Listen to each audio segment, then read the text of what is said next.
Welcome back. We are back at it again. Ray Sports and Slams.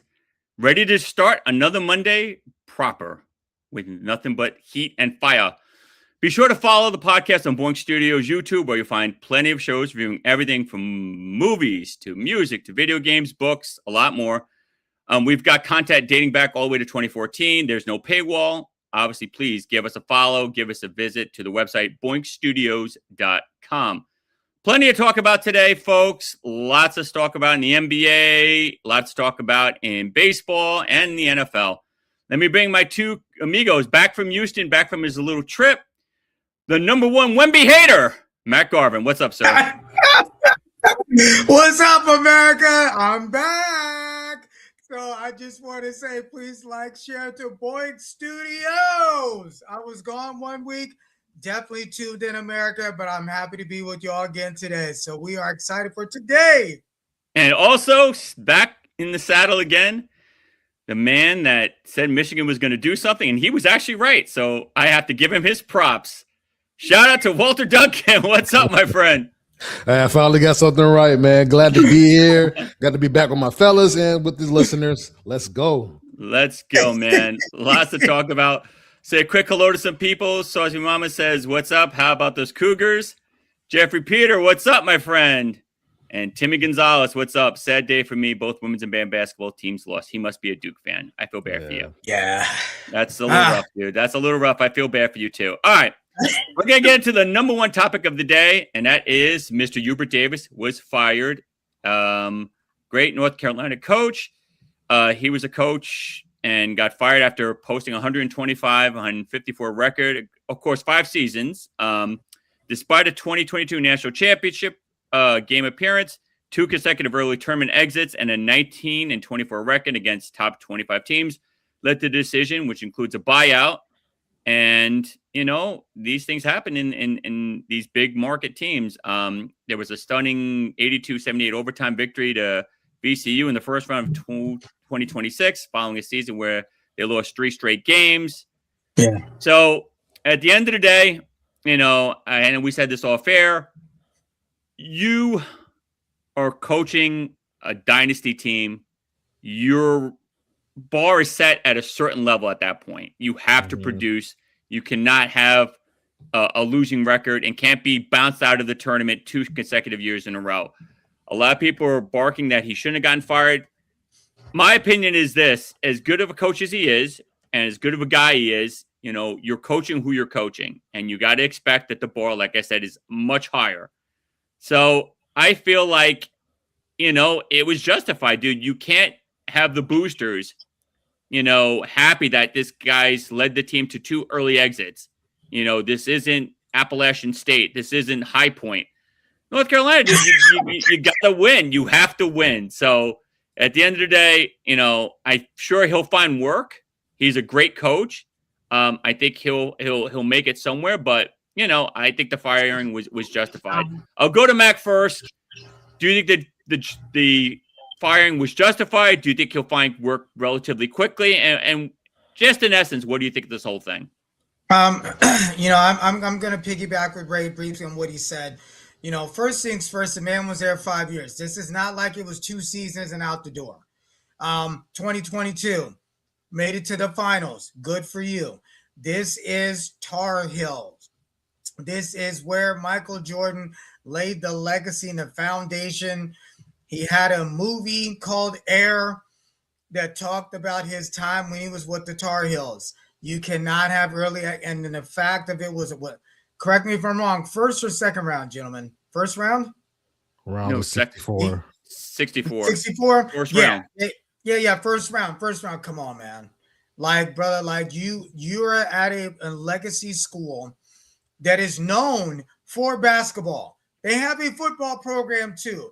But when you think of the Tar Heels, you think of basketball. It's like the same thing like Notre Dame.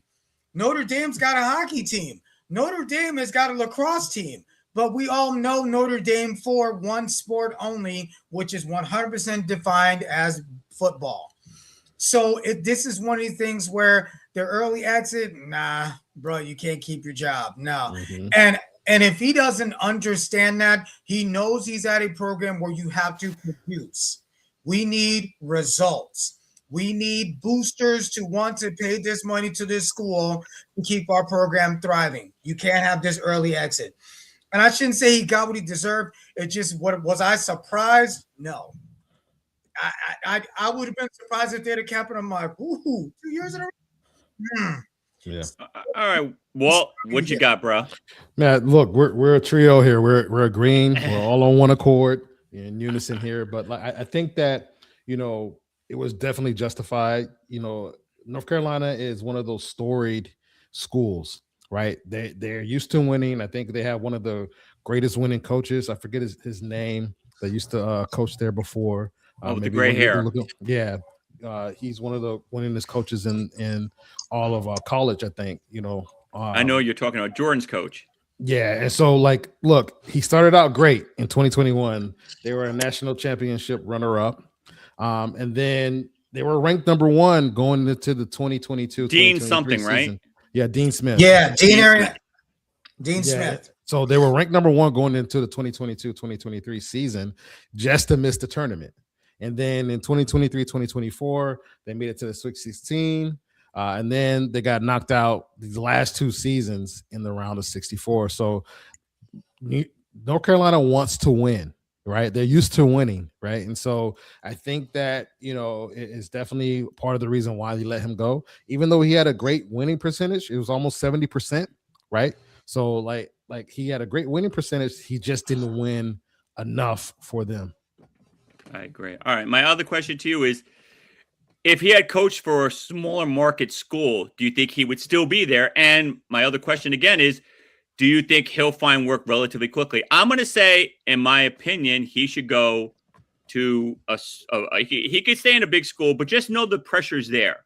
You know, if you're going to go to a big name school again, if you're going to go to, you know, a Texas, an Arizona, one of these top tier schools, Michigan, Arkansas. Yeah, you better be ready to do it. If you're looking for a little rope where, you know, you can have a couple of losing seasons, you got to go to a second tier school, not a Division I school, maybe Division II, or a Division I school that just turned Division I maybe 2 or 3 years ago. But, you know, I think, like I said, it depends on what moves he makes, what his agent decides to put him in that situation.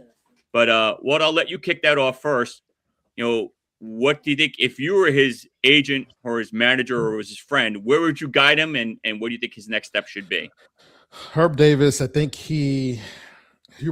sorry. He should find a job fairly quickly. Who knows what's going to happen after the season and during the offseason. Like, we may see some coaches turned over. So there might be other opportunities at some schools that he may have a chance to go to and coach them up and win. Again, this guy he knows how to coach.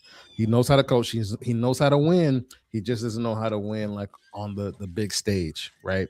And so I think he'll find relative success getting a coaching gig. I think it's just not going to be at one of those power schools, right? You know, look, somebody may believe in him. Somebody may give him a shot. I just don't know if they're going to do it right now unless they're certain that this is the guy that's going to take them to the promised land. Agreed. All right, Mack, I'll let you end this conversation. You know, that's the promised land. You know, this one just where he's going to get hired. He absolutely will. It's not like Hubert, like he has a track record of success. It's just that the challenge, I think, that all coaches face is recruiting. UConn right now, if you want to win, you come see them. They're the champs back to back. Are they going to have great opportunity? Duke walked into a great situation, got the Bouger boys. You know, both of them, it might have been a stipulation for them. You know, if you take one, you got to take both. I don't know if that was the case. But the fact that, you know, it comes down to recruiting. North Carolina has the historic history. Dean Smith set the bar that everyone else needs to reach. And I do believe he'll get a shot again. It's just, whether to be, I mean, why not women's basketball? Like, you know what I mean? Like, you have opportunity. There's other places he can go besides competing in the men's circuit. But, you know, he's going to get hired somewhere else. Absolutely. I agree. All right.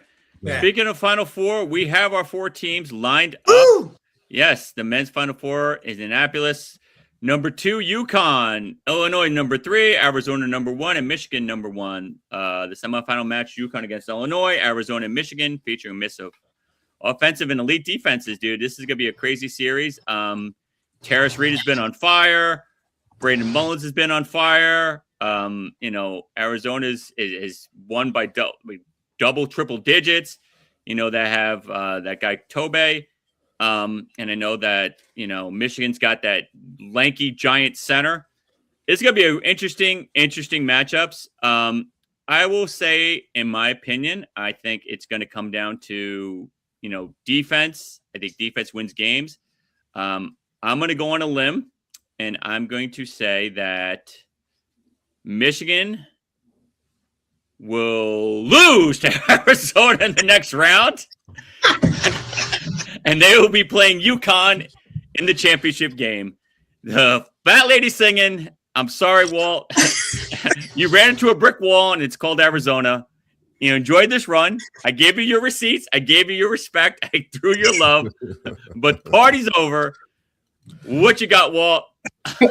Look, you very well may be correct. I'm not sure who's gonna win, right? Michigan's not my team, right? My team got, beat by, I think Purdue beat them. Florida, got beat by somebody, right? Or Iowa, somebody, whoever beat Florida, kudos to you. But like Michigan, I think whoever wins this game between Michigan and Arizona, that is going to be our national champ. That's what I have to say. Like, I think that UConn and Illinois, they have great stories and stuff. UConn is gonna, it's a great school. They've been in, recent Final Fours. They just won a championship, recently as well. And so I think that the winner of the Michigan-Arizona game is going to be the one hosting the trophy when it's all said and done. Out of UConn and Illinois, I'm not sure there, right? They're both pretty good teams.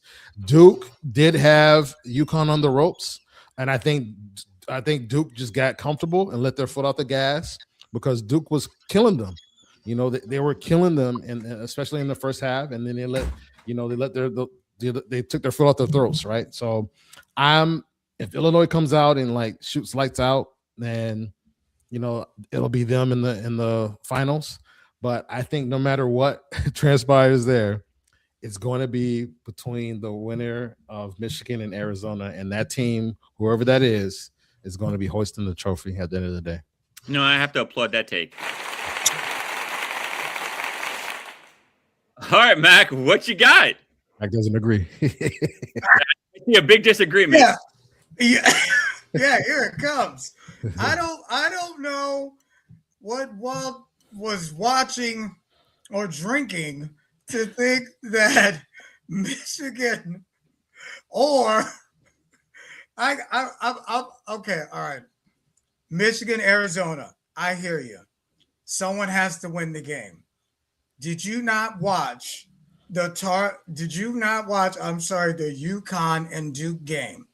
Absolutely. I don't think on any level Illinois has a shot in blue AT double hockey sticks of winning this game.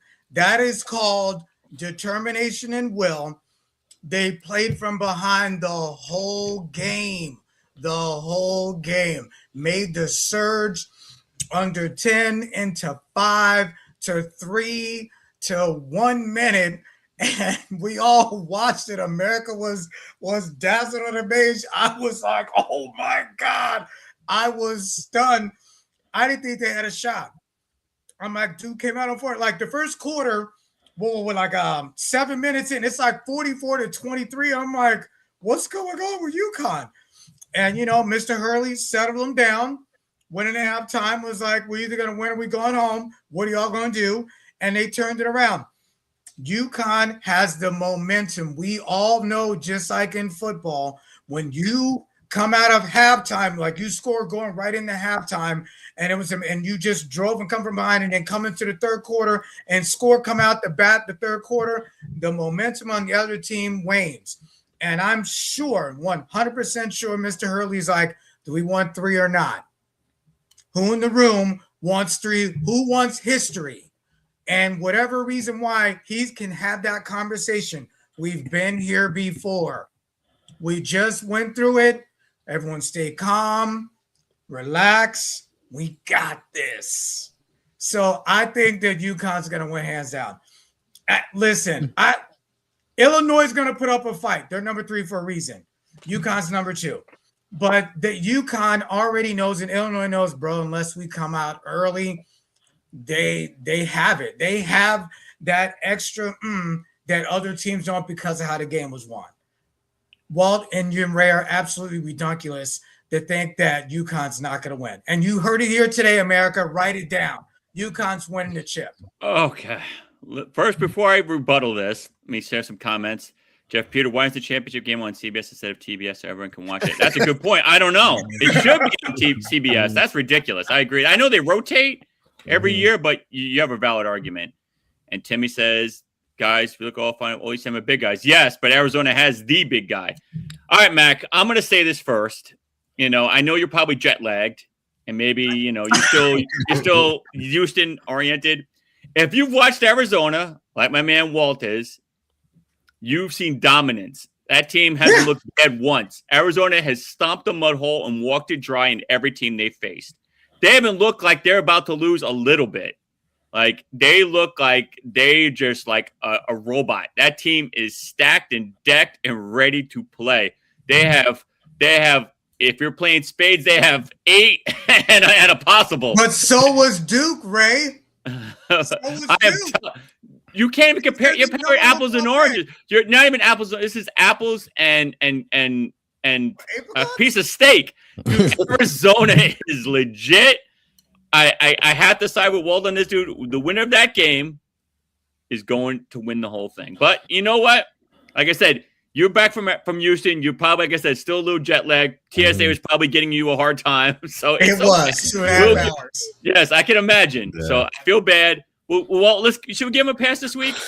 No, don't give him a pass. Write it down, America. All right, look. All right, well, go bring it. Look, to the finals. I think Michigan is going to win also too.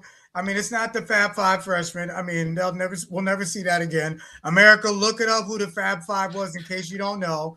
Max Facts. Take a look. Let me know what year the Fab Five was for Michigan. Good for them. They made it, but Michigan knows they don't have a shot either. So, yeah. Look, all I'll say is this. Illinois, they have beaten some good teams. I'm just like UConn has. I think Duke was the overall number one team in the tournament. So kudos to UConn. No shade to them. But Illinois is not going to be an easy out. And Illinois is going to come to play. Illinois just beat Houston the round before, which was number 2 seed. And Houston was a pretty good team, right? And so I think that UConn, they can ride the high and all this other stuff, but Illinois is a good team as well. So just go in and make sure you're sober-minded and drunk on that win over you go in there if you want to playing around, and then next thing you know, Illinois sneaks one out, and then you're like boo-boo the clown fool. So exactly. You want to be boo-boo fool. I'll eat crow next week if necessary. We have a new guest, BGG75. That game last night was crazy. Hashtag jet lag. That's right, Maggie, talking about you.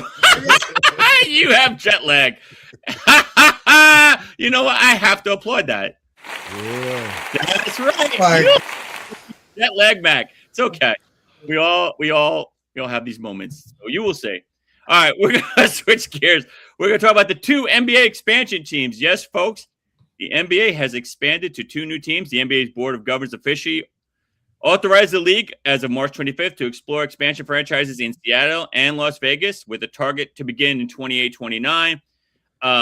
These 2 cities are the top 2 candidates with potential expansion to 32 teams, with Seattle favored to revive the Supersonics and Las Vegas seen as a premier sports market. I'm all for it. I don't know how the drafting's going to go. I don't know if they're going to get, all these scrubs to begin with, or they're entitled to first-round draft picks. I don't know all that process. So we'll see how that goes. But you know what? If you put one team in the East, one in the West, you want to put Seattle in the West, and I guess, or you have to put Vegas in the West, and then I guess maybe Seattle in the East. I don't know how they're going to do it, but I'm for it. I think it's good for the game. So there'll be other teams that'll be the bottom feeders now. Are you for this or against this, Mac? So I'm kind of on the fence. Like for first and foremost, I have love for Seattle. Okay, America. Just so you all know, that's my hometown. Washington State, raised there as a kid, 10 formative years. The Seattle Supersonics. I went to games with my dad as a little dude. And full disclosure, America, my son's name, Xavier, is named after one of the great men on the basketball squad, their guard, Xavier McDaniels. So that's why my son's name is Xavier, the X-Man. He was the X Factor. And Sean Kemp, Mr. Rain Man. Like, I have love. When the franchise left, my first question is why? I understand if you don't win, but like the Sacramento Kings are another team that's not winning. So I couldn't understand why the franchise was folded. It is what it is. However, what I do know is with Vegas, they've got football, they've got baseball, basketball. No. They don't have baseball. They have football, hockey, and now basketball is coming. They're going to get all four. They've got nothing but room and space to grow out in Vegas. If you've ever been there, it's all desert land.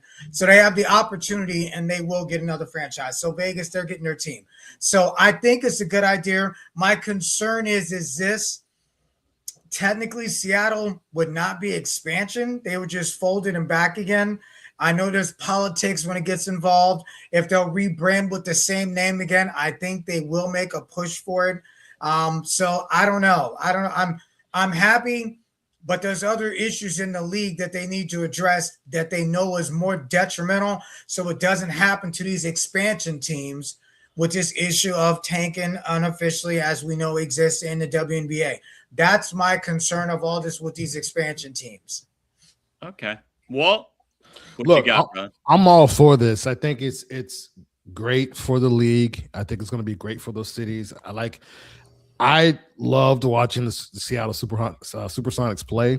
Like they had Gary Payton the glove. They had all those players, like on there, like that we could list right now that were great for the city, right? I've been to Seattle. I worked there a couple of years ago when I worked for FEMA. It's a great city.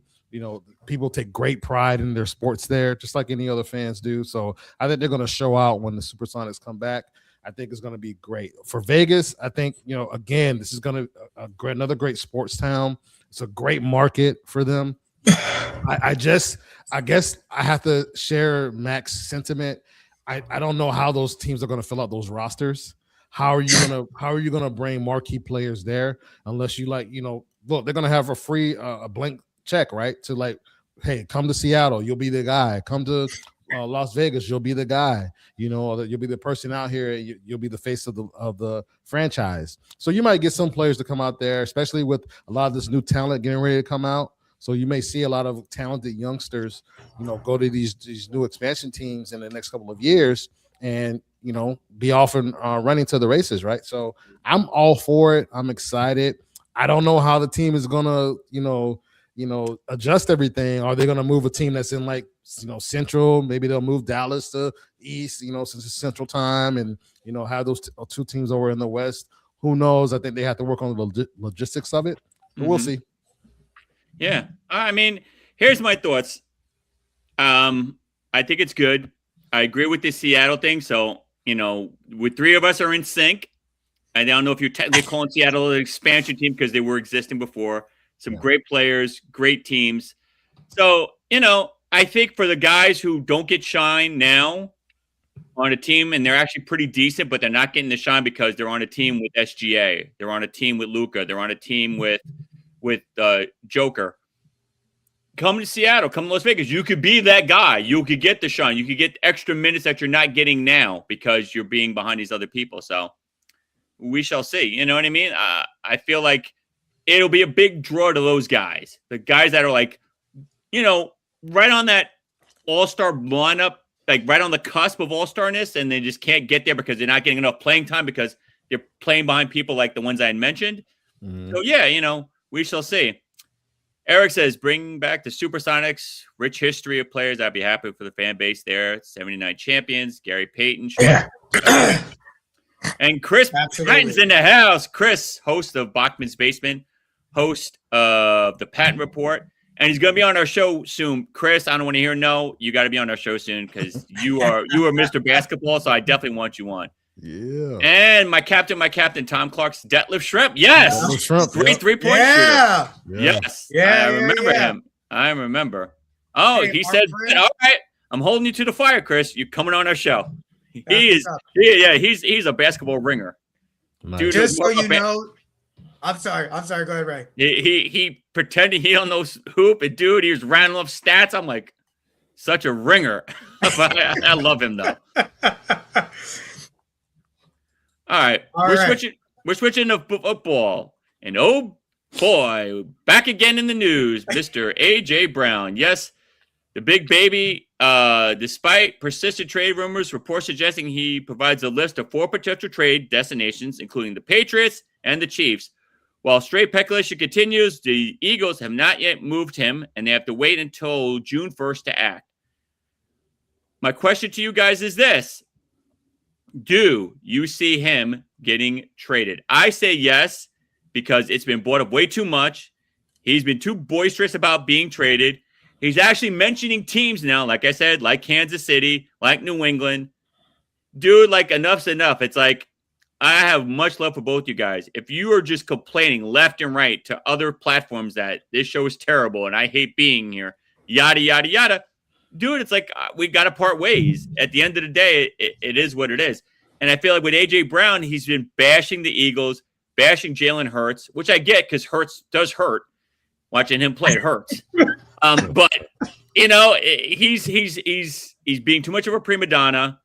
Got to go. Like, he's got to go. I think if you keep him there, you're ruining the locker room. You know, if he was a little quiet about it and he was a little reserved about it, maybe. But the fact that he's been so boisterous about this, how he wants to be out of there, he wants to leave. Dude, like I said, like my daughter's old favorite show, Frozen, let it go, let it go. All right, Mack, I got you on the laughy laugh. What you got? Well, let him go. Let him go. You know Sing it, man. Sing it. Absolutely. Yeah. So just real quick, our previous commenter who made the comment about jet lag, that's my good friend and new co-worker, CJ. So shout out to you, brother. Appreciate you chiming in. So to this topic, America, we talked about this talk possibly with him 4 episodes ago to be exact. So take a listen. So here's the bottom line. I made the comment then, and I'll say it again. Howie Roseman is a genius with numbers for the Philadelphia Eagles. That GM knows how to orchestrate and make moves. We all know, or should know, when you are, and again, it happened on national TV, when you are arguing with your head coach and it is a visible argument, it just so happened the cameras caught it. Just like we're talking about the Patriots, they're a team, their coach has experience with AJ, good for you.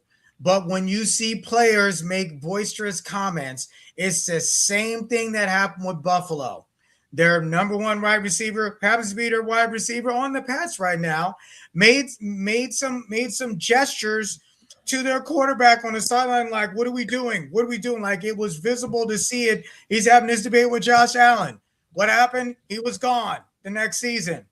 Diggs was gone. That's what I'm talking about, America. You know what? I have to applaud that. Yeah.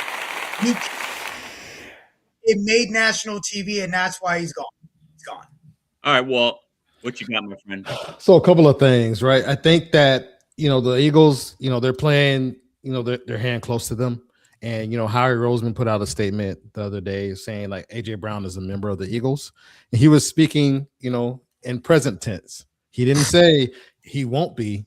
But I think when they do that, they're just trying to, it's for political views, right? It's just to say, hey, like, we're going to keep this thing in-house. We're not going to do what A.J. Brown is doing. Because think about this. I'll put it to you this way. If you're in a relationship and, your profile says married or in a relationship, but your girl is out there wilding out and, saying all manner of stuff or whatever, then you're going to feel some type of way, right? You may not say it, but absolutely the Eagles feel some type of way by what AJ Brown is doing. So I absolutely think that he'll be a post June 1 trade to another team. He's definitely not going to get traded to where he wants to go.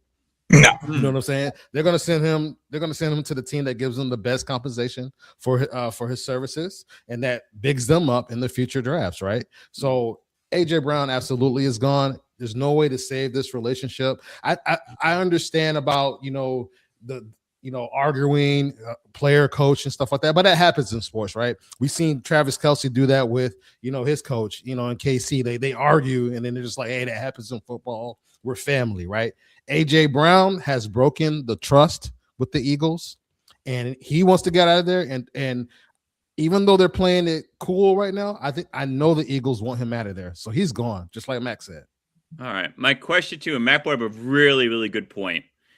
Do you think because he was so boisterous with their love, Jalen Hurts, that they may be the ultimate factor? Because I know with the coaches, sometimes they kind of let it go. It's a coach-player type of thing. But they love them some Jalen Hurts. And I feel like just like Josh Allen got into a fight with their golden wide receiver, Mr. Diggs, and Diggs is digging himself on another team. So I feel like Mack may be onto something, dude. I feel like, you can't scream or give the golden boy a lot of grief on on national TV in front of the world. If he would have pulled him to the side in the locker room in a closed off conversation, maybe that's different. But the fact that he blew up at him on the air on national TV, it wasn't a Philadelphia game. I believe it was on Fox 5. So I remember the game. I think Mack's got a point to. I feel like that may not be the ultimate reason, but it's definitely a big, big factor. Would you agree, Walt?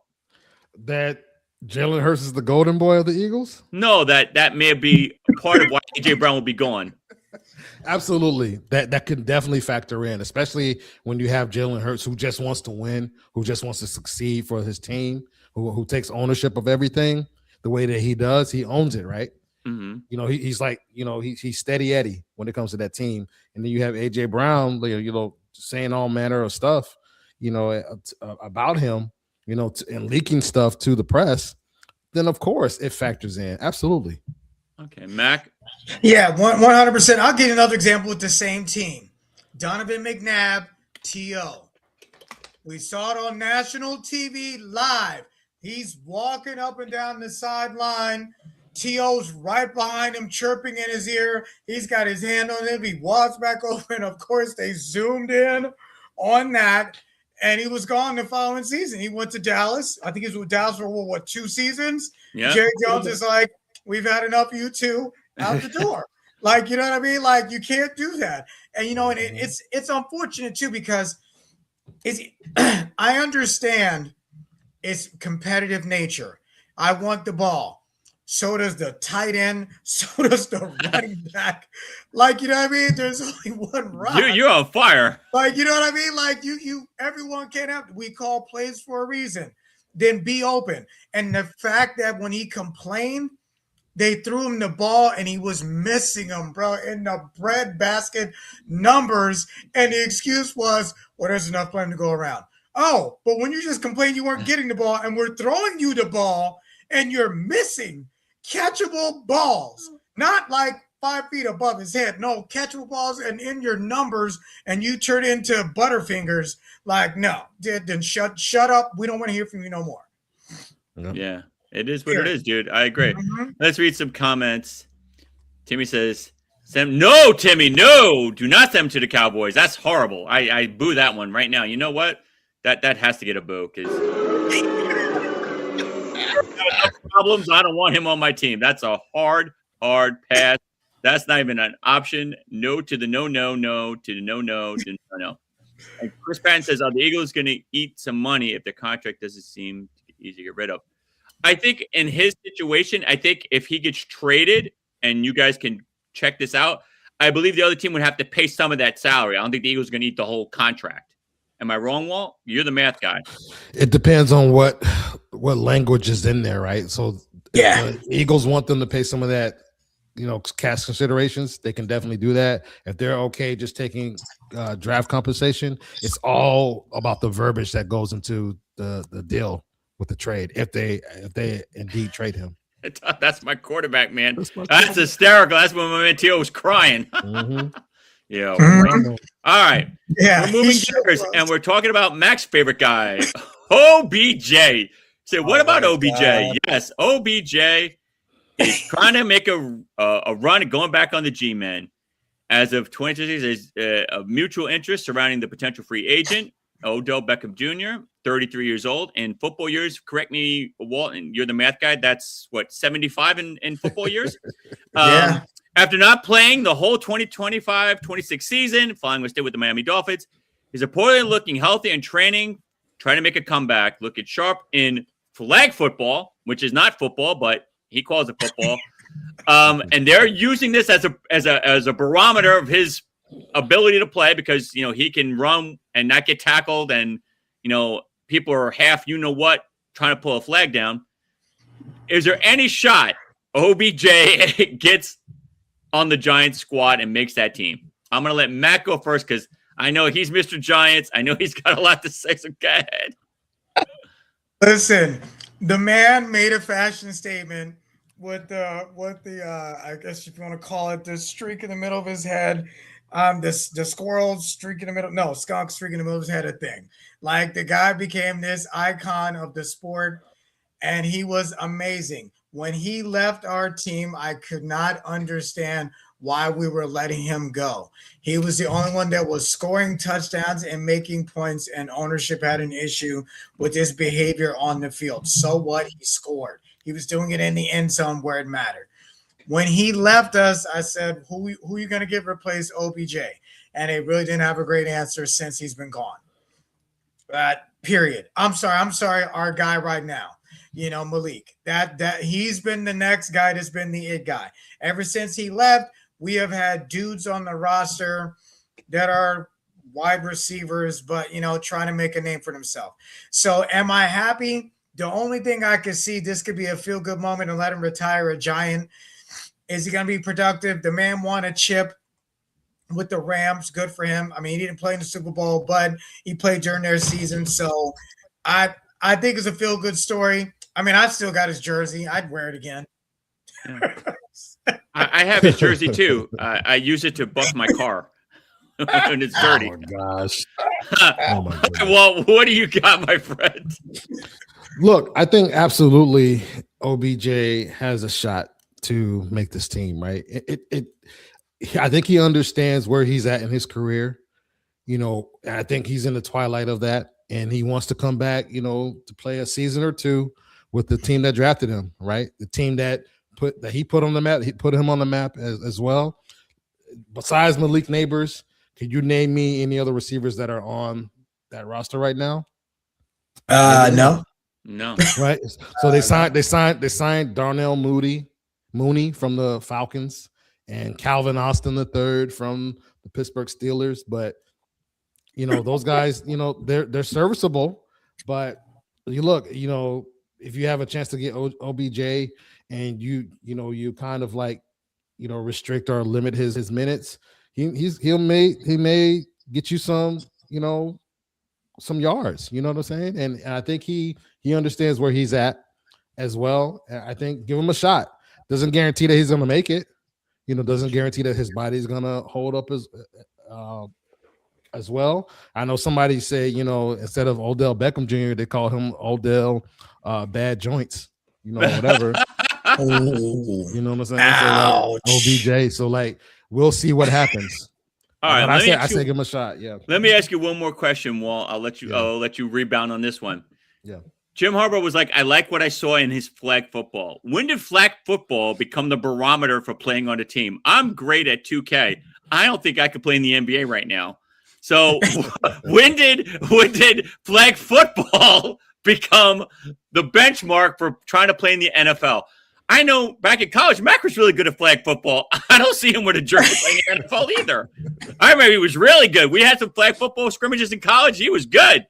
I don't see a jersey. I don't see him in a Giants uniform. I don't understand. When did that become a benchmark? Look, and this is Jim Harbaugh saying this, so this blew my mind. I was like, look, what? I think in order for him to make that catch that he made it still took some great athleticism. He still had to Mhm. make the catch one-handed over two guys that were leaping just with him as well. So that was still a great catch, right, that he made. So I think that is kind of, if anything, that he saw, he was like, oh, this guy still has, some springs in his leg. This guy still has the capability to make a play like this, because how many times have you seen OBJ do this in the end zone during his career? Right? So maybe that kind of like took him back a little bit and say, hey, he may still have a little bit in the tank. Okay, Mac, I know you're in this. All right. So listen, here's the one thing I can say, and the thing I'm going to make is going to be this. Harbaugh saw something that he still can do that most can't. So, it's what's the word I want to use?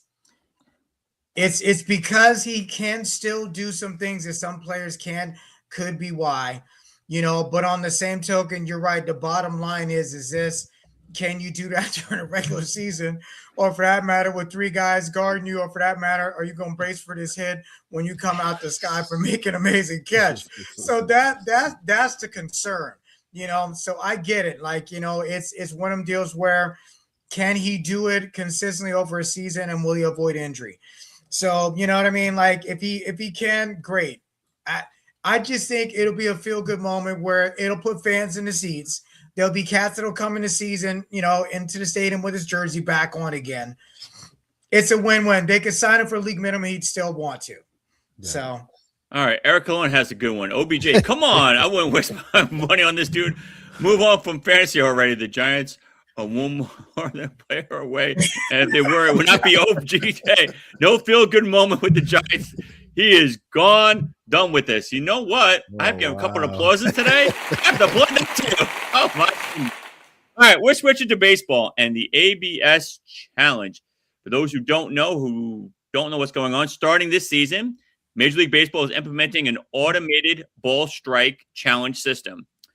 Human umpires remain behind the plate, but teams get two challenges per game to review calls using a 5G power tracking, keep the challenge if correct. The system quickly resolved disputes over a precise player's specific zone, with reviewing only lasting seconds. How the challenge works is the player, pitcher, catcher, or batter must immediately tap their helmet after the call. Each team starts with two, but receive additional ones in extra innings. Successful challenges are retained. If you're unsuccessful, you lose it. The 3D tracking is based on a 17-inch wide box and a specific held-based vertical challenge. Only you, the catcher, and the pitcher, the only players, can make this challenge. Umpires can deny challenges if they're not made in a timely manner. So I believe you have less than 5 seconds, so you can't wait 2-3 years to make this challenge. I am all for this. I feel like maybe the WBC had something to do with this because of that game against the USA and Dominican Republic. I'm not saying that's 100% the reason, but now, needless to say, it keeps the game honest. It's going to be a tough road for umpires now because you got to be on your P's and Q's.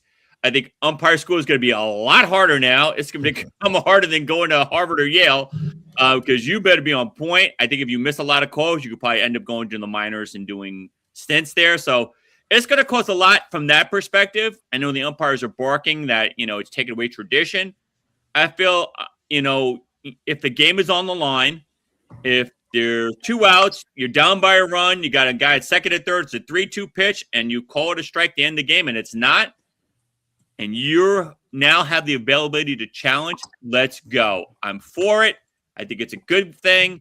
So, you know what? To the traditionalists of baseball, move on. You got to move on. Things change, dude. I used to have a VCR, and that's been in the garbage for a long time now. We move on from things. Well, I'll let you kick this off first. What do you think of this? Are you for it, against it? And what do you think it's going to do to the umpires? I think it's going to highlight, for the umpires, it's going to highlight, how often they get stuff wrong, just from looking at it from a human eye standpoint. And so I think it'll do that for them, right? And again, it'll make it, like you said, in umpire school, it may make it a little bit more harder or stricter, on them to get those calls right, during regular games. And so I think it'll definitely change.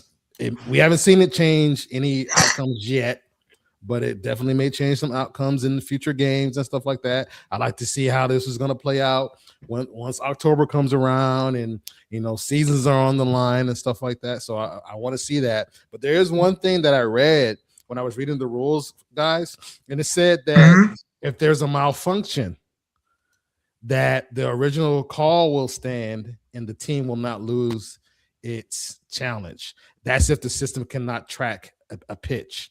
So I'm interested to see if that happens. How is that going to impact the team?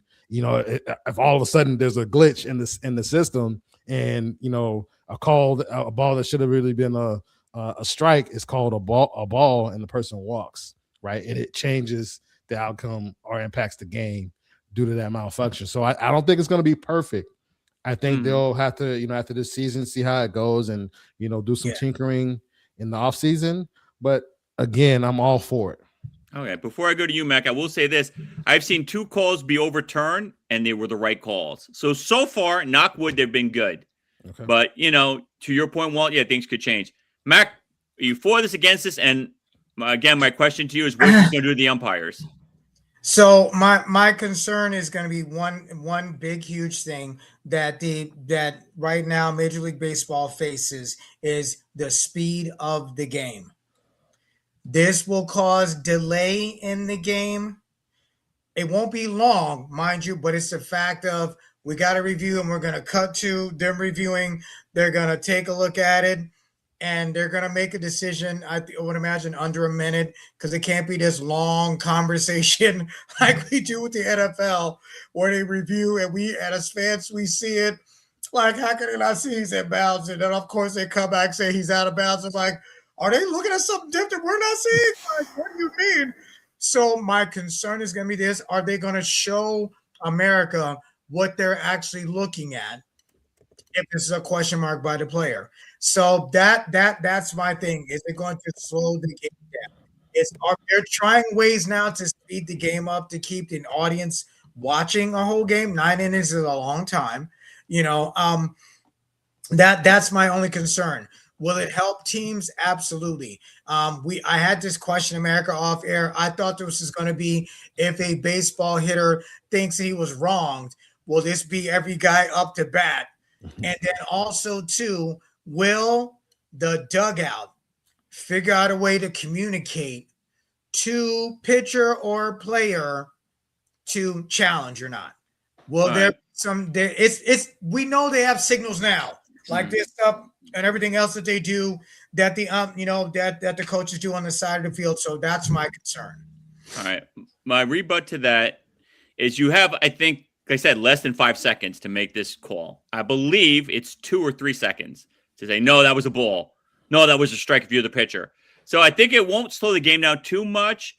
I just feel like if the ump is having a bad game, and to Chris Patton's post, it could be a really long night. If the ump is having a bad game and he's making a lot of bad calls, this game could be from 2 hours to 4 hours. So I understand what he's saying. However, now your job's going to be in jeopardy. If you keep making bad calls, how long are you going to stay as a Major League Baseball umpire? You're going to be sent down to AAA. So that's the other side of that coin.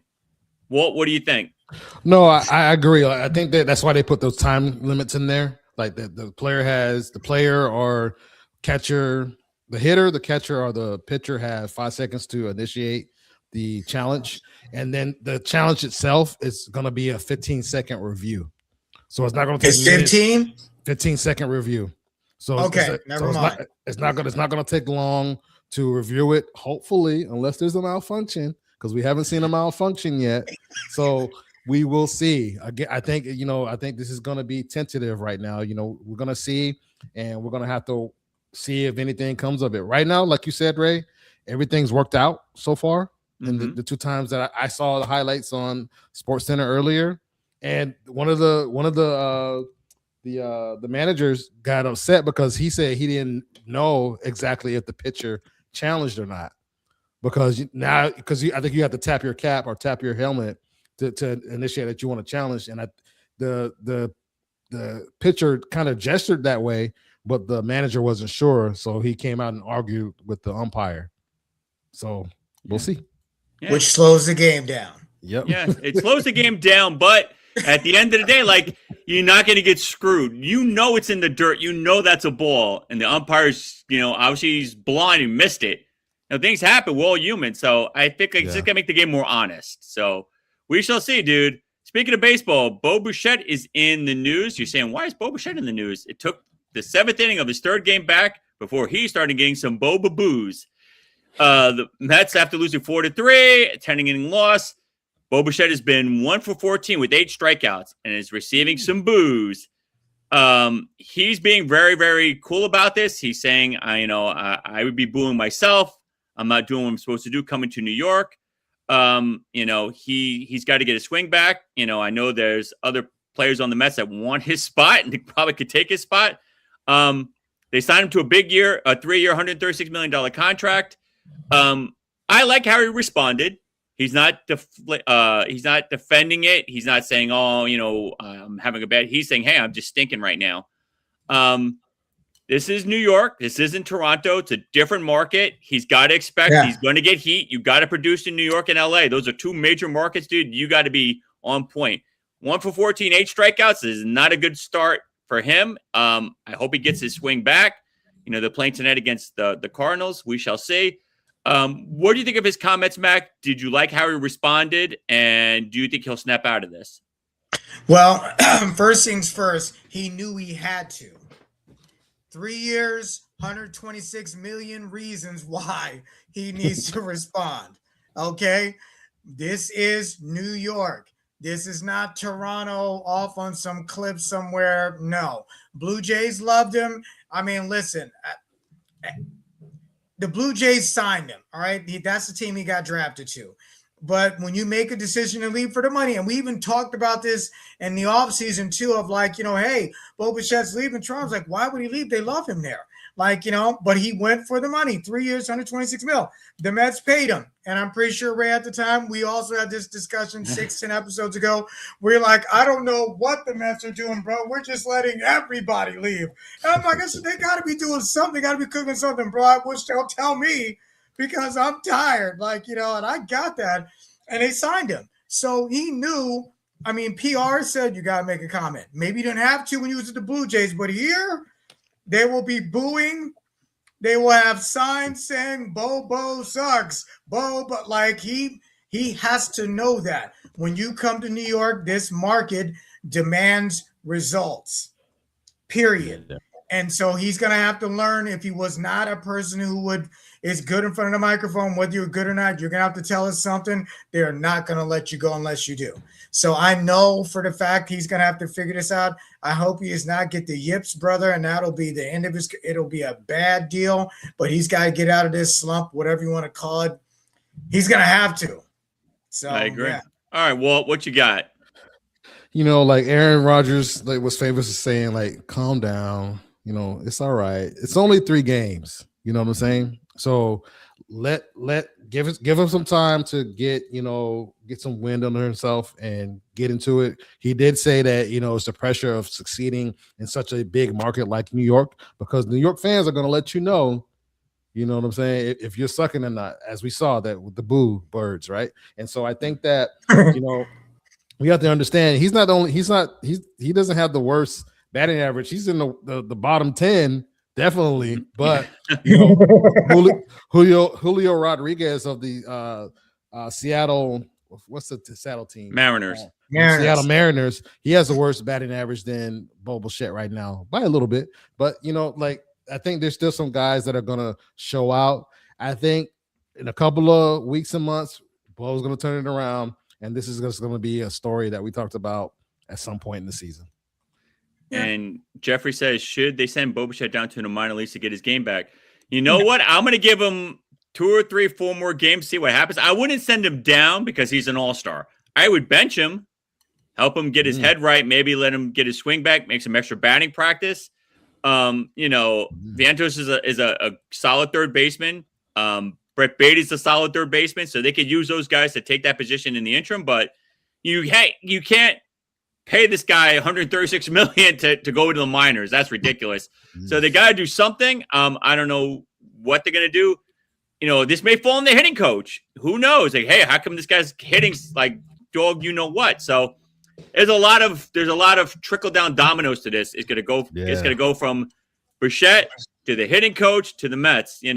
Met fans are crazy. Just like Yankee fans, just like Dodger fans. You have a small window. Your rope is like probably a couple of centimeters before they jump on you. But we shall see.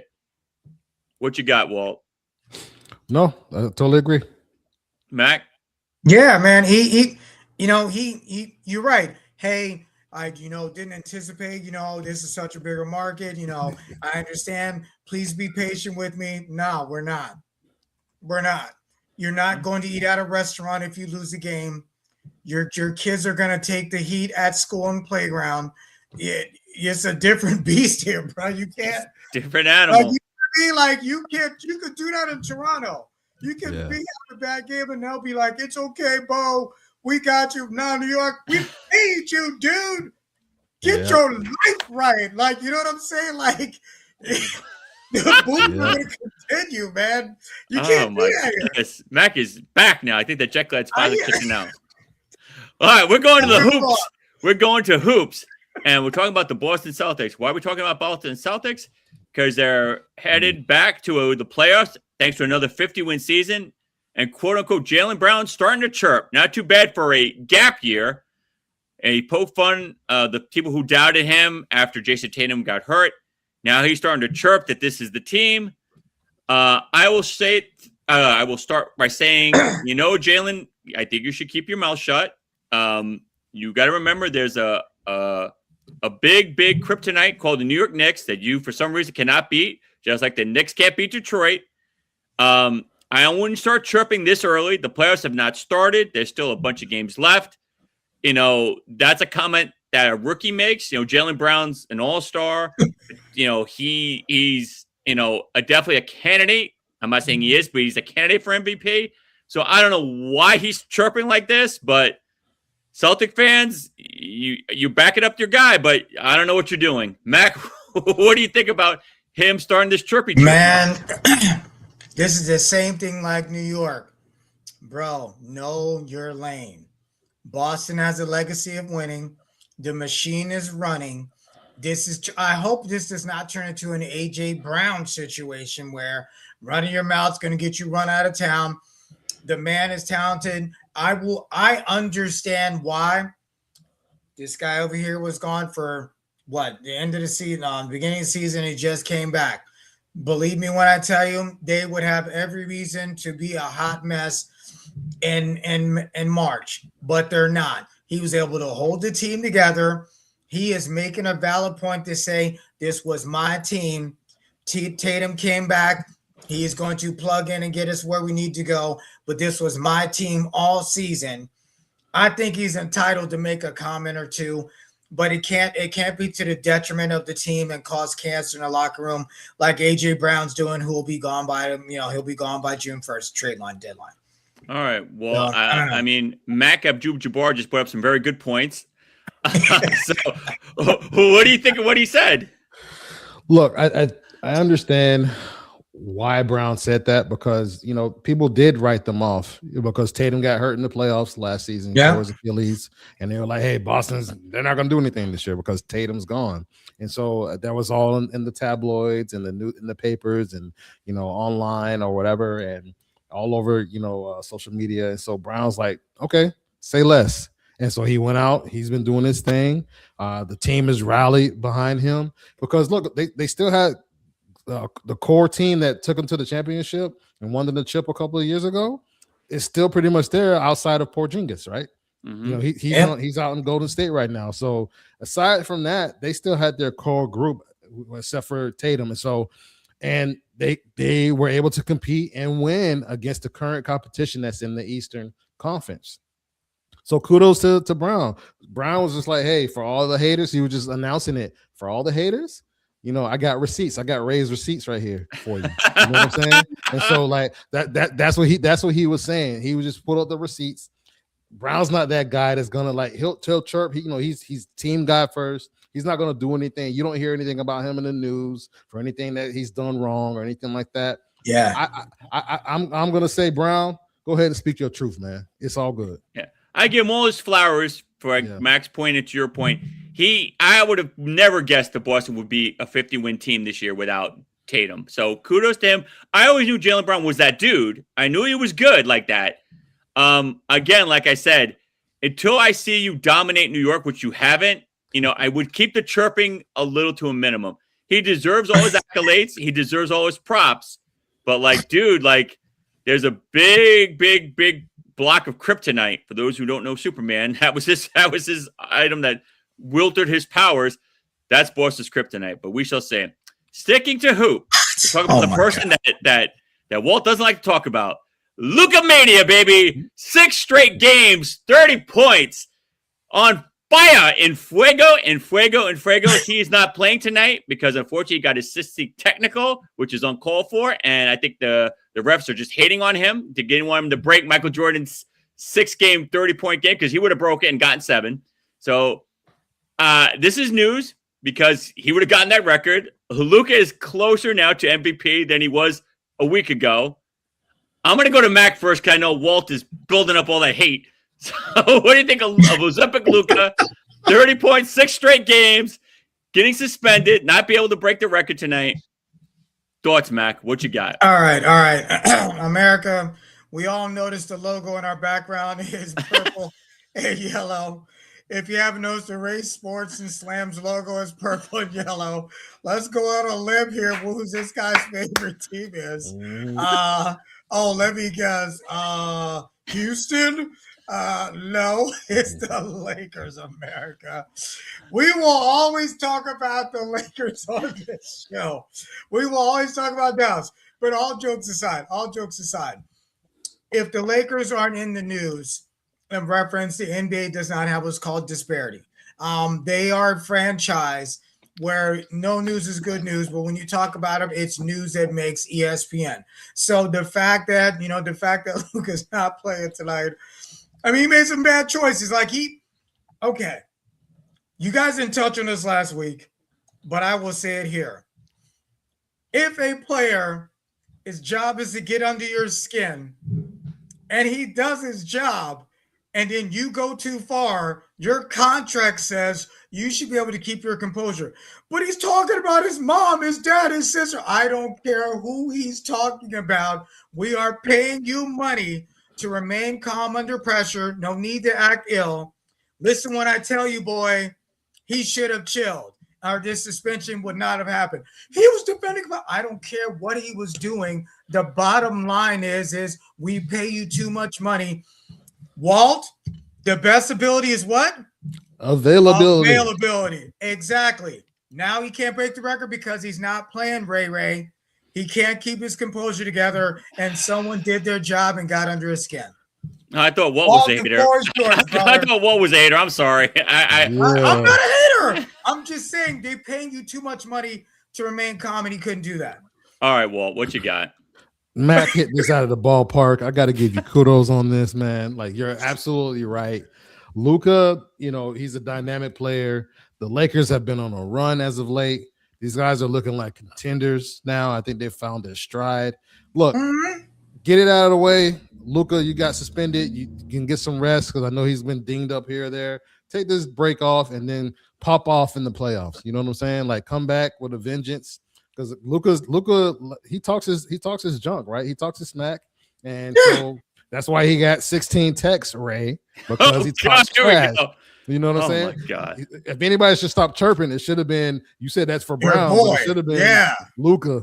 You know what I'm saying? So, all right, Mac. I'm gonna ask you. You're a family man. Someone's talking junk about your daughter on the court, dude. Last week, you're not going to be quiet. Stop it! Stop it! Stop it! I know you too long. Him too much money not to keep his composure.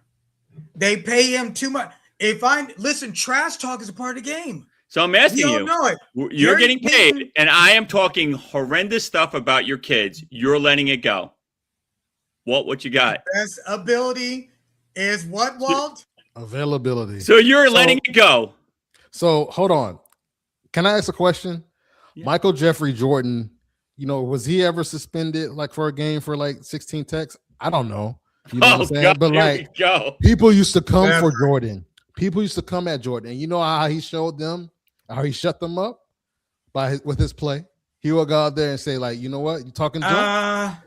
Let me go. And then he would come back to him and be like, hey, remember all that stuff you were talking? Shut up. Well, that's not entirely true, sir. There were players who knew you don't talk trash to Mike for him to go off for 60. Yeah, they were scared to go off. They were in fear of Mike. Like, listen, he goes, listen, don't piss this guy off, or he's getting lit. Just let him hey, Mike, good job, bro. Don't make him mad because he's going to go off. All he needs is a little to spark him. He always looked for a competitive edge, but majority of the league and the players back then was like, if Mike is pissed off, he's going to go for 60 and we're going to lose. Like that was kind of like you look up reels, brother, to take a look. I mean, you're right. The man was, everyone talked trash in the league. Gary Payton was legendary for it.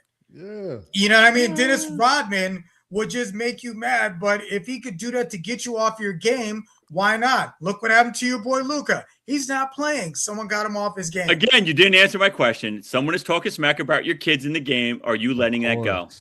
Of course. Sticks and stones cannot break my bones. Can break my bones, but words will never hurt me. I will not lose my money for not playing. He is losing money because of it. I will eat these words and I'll show them by my play. I'm going to try and dunk all over your face and then look at you and then be like, now what? That's better than being in someone's face and getting a technical. Just play harder and slam all over their face. All right. We're going to the final buzzer. You guys are crazy. This is where you can ask us a little bit of anything about anything. What you got for us? How about those Nuggets 6-game winning streak? Hey, Joker is the truth. So I have no problem giving him his love. Murray, he's been killing. Eric Alone. How much trash talk alone on Ruthless Battle Khan? Was in the 90s. No one that started up MJ. Yeah. Exactly. They didn't give MJ trash because they were scared. They didn't give Kobe a lot of trash. They were scared. I get it. You're really scared of Luka, and they weren't talking stuff about his family, dude. You guys are still hiding. I think there's a line between insulting someone's family and saying you stink. Walt, you're a terrible player. I'm talking about your mom. I'm talking about your lady, dude. You're not gonna be like, oh, okay, thank you so much. Can I have some more? No, dude, stop. That's not what we're saying. That's not what we're saying. $5 million. Mack doesn't play. But he doesn't. Exactly. That's right, E. This is my livelihood. Bro, okay, let me ask you this, Ray. Yeah. If you get into one more spat on the court, we are removing you from the league, Ray. Watch your mouth and your attitude. And then this game happens. Are you going to go home and tell your wife, sorry, babe, I had to defend your honor. Now I'm not getting paid anymore to play? Okay. I wouldn't have gotten to 16 technical, so that's the point. All I'm saying is it's your money, man. There's a thin line between personal insults and using racial slurs, homophobic slurs. When those things happen, it should be up to the refs and security people to throw those out. Anything else, I think players should keep their cool. I agree with you, Tom. I know Tom's got a young boy, and I know if someone talked junk about your son, you would defend him too. It's easier said than done. I have 2 girls. You talk about my girls, it's going to get personal. I would hope don't get me wrong. I control myself, but I don't know. Like you could say anything about me personally. It's when you get personal with your family, dude. I think that's where I draw the line. I'll give you another quick example. Coach, all right, go ahead. All right, real quick. Number 42, Jackie Robinson, played at a time where he knew if he didn't take the heat or take the abuse of the words, his life wasn't there. I mean, that's super extreme, but the point I'm making is that the man knew these are words and I can either let them affect me or not, and he chose not to. He ignored the noise and played great baseball. He proved himself on the diamond versus giving into hate and bigotry. All right, you got a point. You know what I mean? A lesson for these guys. Last comment. Which of these women coaches would you like to get an opportunity to coach the NBA one day? Becky Hammer, Kim Mulkey, Donna Staley. Plus, Walt, do you see college agents making $21 million 2 years? Oh, he's asking Walt the direct question. Yeah. So look, I'll answer that really quick. Yeah, eventually. Right now, Arch Manning is making almost $7 million a year. So yeah, as the sport continues to grow and they get more sponsorships, absolutely, these college athletes are going to be raking in the dough. Yes. And which coach would you pick? I think all these are great coaches, so I'd be excited for any one of them to get a shot, if not all three. I think they definitely should. We should definitely see it. He's putting you to the fire. He's telling you to pick one. Oh, I would go with Don Staley. So would I. I like Don Staley's game. Mac? I'm gonna go Becky. Dawn Staley is the obvious answer just because right now she's winning. I think Becky Hammond deserves an opportunity. Let us keep in mind, Max Facts, the Spurs did have a female as a head coach. Mind you, it's only one game. However, she did make her debut when what's their legendary coach with the Spurs? Popovich, yeah, and she was a head coach for one game, mind you. So yeah, there is opportunity to grow. It will happen. I do believe it will happen. I agree. All right. That's a wrap, folks. I want to thank you guys for watching. I'm going to let you say your parting shots. Walt, you go first. What you got? What you want to say? Man, this is a great show. We killed it again, guys. For the fans, the listeners, supporters, thank you. Tell a friend to tell a friend. We would not be here without you, and we appreciate you so much. Thank you, Ray. Thank you, Mac. You got it, my friend. Stay in the studio. All right, Mac, I'm glad you're back. It's good to see you, brother. Yeah. Say your parting shots and let it rip, brother. No problem at all. First of all, I want to say thank y'all. I was gone for one time and could not wait to be back. I want to give a special shout out to Valerie Garvin, who is a travel agent. So if you have needs for travel through and teletravel, give her a shout out. DM me. I'll give you personal information. I love my folks. I love my team here. So Boink Studios, continue to like, share, and subscribe. Yes, brother. All right. That wraps it up. Another edition of Ray Sports and Slams. I thank my guys, Walt and Mac. We're back at it again. We will be back Monday again at 6. Thank you guys for watching. I appreciate all the love. I love all the new listeners. I love all the support. We would be nowhere without you guys, so don't think it doesn't go unappreciative. You guys are the reason we are where we are. So, again, much love to everybody. Have a good week. Enjoy your Easter, and we will see you on Monday.